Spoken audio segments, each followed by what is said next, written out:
Thank you so much. Mokwe, as former heads of states, we have a hierarchy. You cannot speak before me. You see, I'm still the last born, so still enjoying the privilege of the last born. And even Buhari that I just finished, he will take his military position, so he's still senior to me. Until when my good friend Tinubu finishes, then I will have a junior brother. So thank you so much. His Excellency, Mr. President, here represented by the Vice President, my good friend, thank you for coming. The Senate President, represented by the Deputy Senate President, thank you for your brilliant speech. And our Chief Host, the Right Honorable Speaker, thank you for bringing us together to have this conversation. His Excellency General Abdulsalami Abubakar, the former head of state, and is somebody who navigated the current democratic setting and has endured for 25 years because of your good works. Thank you so much. We appreciate, we really need to listen to you. The Deputy Speaker and Principal Officers of the National Assembly are here with us, and members of the National Assembly. The Chairman of the Nigerian Governors Forum, thank you for coming. We really want to listen to you because the issue of state police is very critical. Honorable ministers are here with us, members of the diplomatic corps, the Chief of Defense Staff and the Inspector General of Police being represented. His Eminence, the Sultan of Sokoto, thank you for coming. His Imperial Majesty, the Oni of Ife, thank you for coming. And other revered royal fathers are here with us. Our dear leader, John Cardinal Lancor, thank you for being here, and other clergymen that are here with us. There are so many retired and former senior government functionaries that are here. I wouldn't bother you to enumerate their names. But in the waiting room, I saw General Dambaza, who was my Chief of Army Staff, then later became Minister of Defense. We'll listen to you. And Solomon Arase, Dr. Solomon Arase, who was my Inspector General of Police, and I think now the Chairman of the Police Service Commission, you're still there. And other very senior military people, government functionaries that are here to talk. I will be extremely brief in my intervention. First and foremost, let me thank the Honorable Speaker, members of the committee, and indeed the House of Rep for inviting me to participate in this national dialogue on state policing. In fact, I got information only yesterday when I had a conversation with the speaker. It would have been difficult for me to come, but since I left office, I've been having a number of programs, and the National Assembly have always been there to support me. And this is the first time the National Assembly invited me, so I said I will do everything, cancel all my other programs to come and honor you. In fact, the issue today, national dialogue on state policing, is very critical. But one thing is that we don't need to debate on whether we should have state police or not. I think that matter has been concluded. The issue is the operations of the police.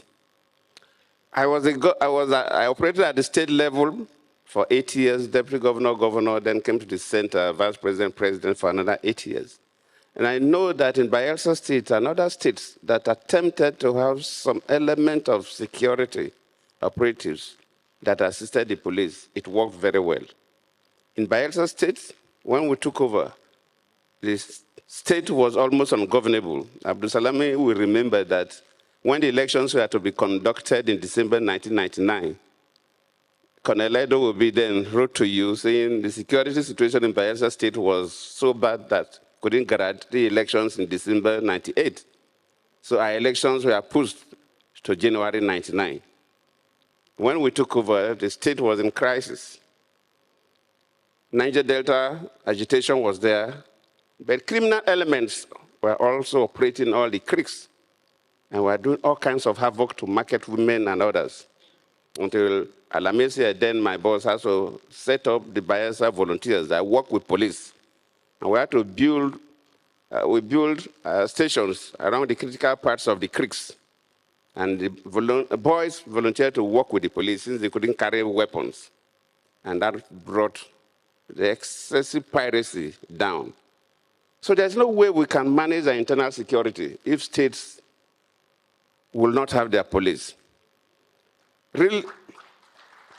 So the issue is not states having police, but how will the state police function vis-a-vis the national security architecture?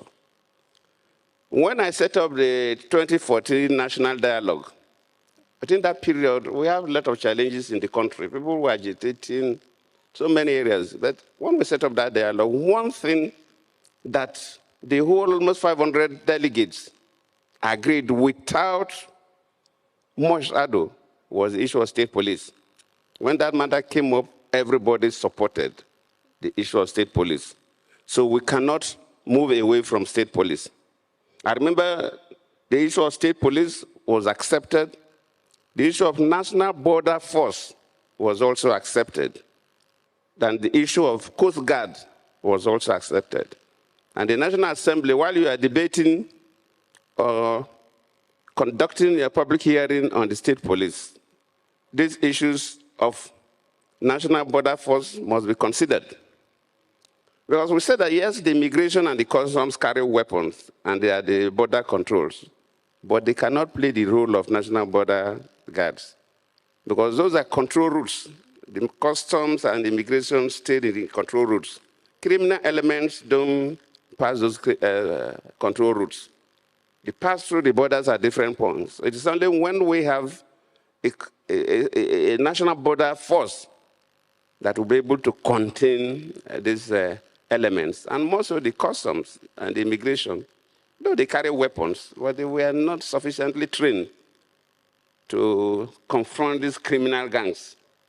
I was in the customs for 2 years before I entered the university, and I know the training given to us was not enough for you to confront these criminal gangs. So these issues must be integrated with the issue of state police.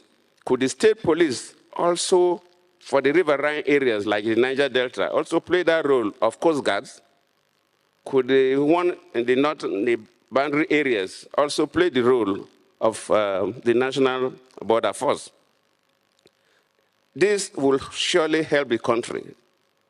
We are not going to debate, and we should not waste our time debating whether we should have state police or not. Listening to the speaker, he gave the history. Even in this country, we operated it before.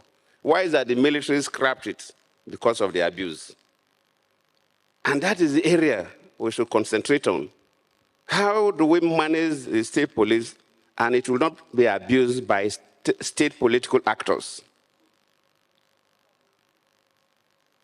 If state political actors are abusing the state police and using the state police to harass and make life miserable for people who don't belong to their political parties, could the commander-in-chief sit down and watch?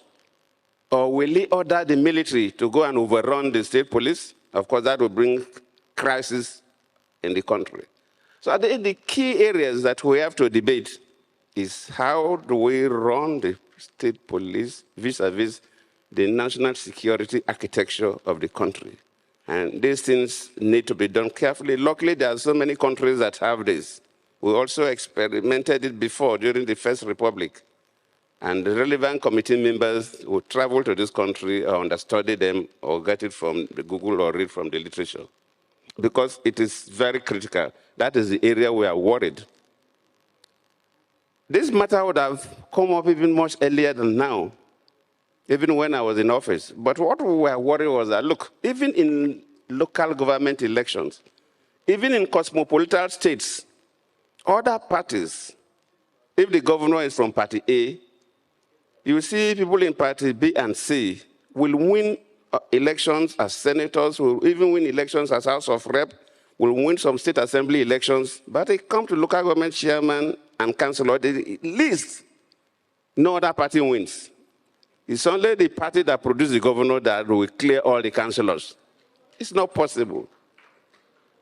So if we're talking about state police, we must also rejig INEC And the police must not be used against or to the advantage of any political party that by divine providence happens to be the governor of the state.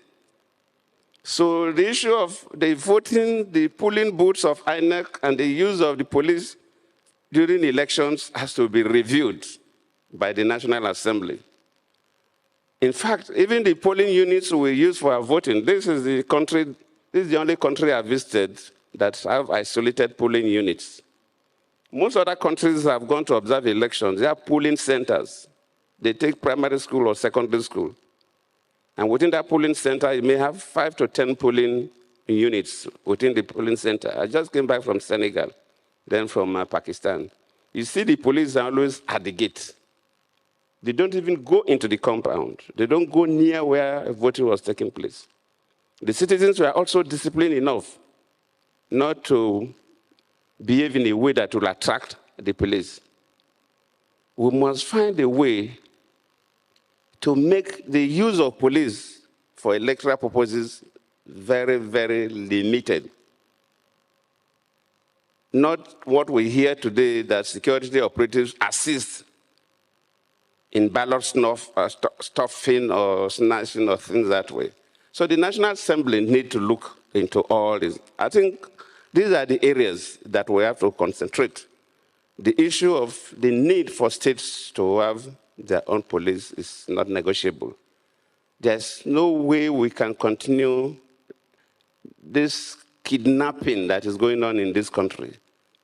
It is for this commercial kidnapping started about 2006. I don't want to go into that history when I was the governor of Bayelsa State. But it started in the Niger Delta. Now it has been a commercial venture all over the country. And we've not been able to control it. The only thing that can help us, if we cannot stop it completely, but at least to reduce it to the barest minimum, is for states to have their police. And while making the law, sometimes we'll say, okay, the state police should have limited weapons. The caliber of weapons the police should have in the state should be limited. That is an area that must also be we must be careful with. I'm not expecting states to have rockets, missiles, but the conventional weapons, if you look at the caliber of weapons criminals use, the states must have superior weapons, or at least equal. If you make the states to have weapons that are inferior to the ones that the criminals are using, then you're asking their police to commit suicide in the field. You cannot give your police a weapon that will kill at maybe 50 meters range. Then the criminal has a weapon that will kill 100-meter range. Then you are not doing anything. So we must not even go there in terms of limiting the capacity of the state police. A state that has enough resources must equip the police very well. And that state can also assist other states. I remember in East Southern Africa, you see a country like Rwanda sometimes send their military to assist other countries when they have crisis. So a state that has a little more money and equip the police very well can also send assistance to another state that have major challenges. It's a national challenge. And if you don't crush the challenge that state has, those criminal elements will one day come to your state. So wherever it is happening, the states should come together. Luckily, the chairman of this governors forum is here, he will speak, can work together. That is the best way we can protect this nation and Nigerians, and everybody has anything to do in Nigeria will live at peace. I thank you all.